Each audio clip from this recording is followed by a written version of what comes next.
उत्तर रत्नागिरी जिल्ह्यातील वंचित बहुजन आघाडीच्या कार्यकर्त्यांची चिंतन बैठक भरणे नाका येथील काळकाई देवी मंदिराच्या सभागृहात पार पडली। यावेळी खेड, मंडणगड, चिपळूण आणि गुहागर येथील कार्यकर्ते मोठ्या संख्येने उपस्थित होते। उत्तर रत्नागिरी जिल्ह्यात वंचितांचे कार्य गेल्या 2 ते 3 वर्षांपासून योग्य पद्धतीने होत नाही, याबाबत नाराजी मांडण्यात आली। गेल्या काही दिवसांपूर्वी प्रदेशाध्यक्षांनी अचानक नवीन कार्यकारिणी जाहीर केली। या कार्यकारिणीत अनेक वर्षे पक्षात कार्यरत असलेल्या कार्यकर्त्यांना बाजूला ठेवण्यात आले। याबाबत सभेत नाराजी व्यक्त करण्यात आली। ही नाराजी निवेदनाद्वारे पक्षप्रमुख बाळासाहेब आंबेडकर यांना लवकरच कळविण्यात येणार असल्याचं सांगण्यात आलं। याचं कारण असं आहे की गेली 2-3 वर्ष या उत्तर जिल्ह्यामध्ये जे वंचित बहुजन आघाडीचं काम व्हायला पाहिजे होतं ते योग्य पद्धतीने होत नाही असं आमच्या निदर्शनास आलेलं आहे। जिल्ह्यामध्ये संभ्रमता निर्माण झालेली आहे।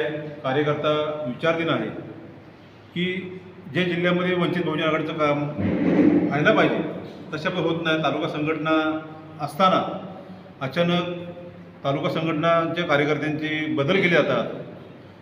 28 ऑगस्टला आम्ही बाळासाहेबांकडे याबाबत माहिती देण्यासाठी गेलो होतो। बाळासाहेबांनी आमचं संपूर्ण म्हणणं ऐकून घेतलं आणि त्यावेळेला त्यांनी आम्हाला एक आश्वासन दिलं होतं की येत्या गणपती संपल्यानंतर मुंबईमधनं एक निरीक्षक मी कोकणामध्ये पाठवेन। निरीक्षक संपूर्ण माहिती घेतील आणि ती माहिती घेतल्यानंतर मग पुढे कार्यकारिणी बदलायची किंवा नाही याचा मी विचार करेन।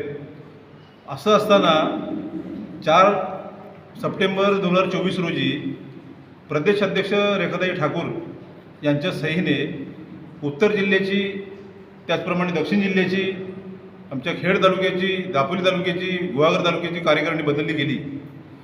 यांचं कुठल्या प्रकारे आमच्या कार्यकर्त्यांना माहितीच नाही।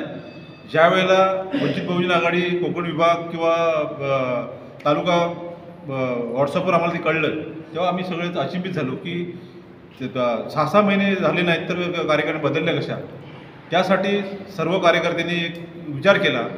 तशा प्रकारचं आज निवेदन करण्यात आलं। आणि टाइम्स डिजिटलला लाईक करा, सबस्क्राइब करा, शेअर करा आणि बेल आयकॉन दाबायला विसरू नका। पाहत रहा टाइम्स डिजिटल।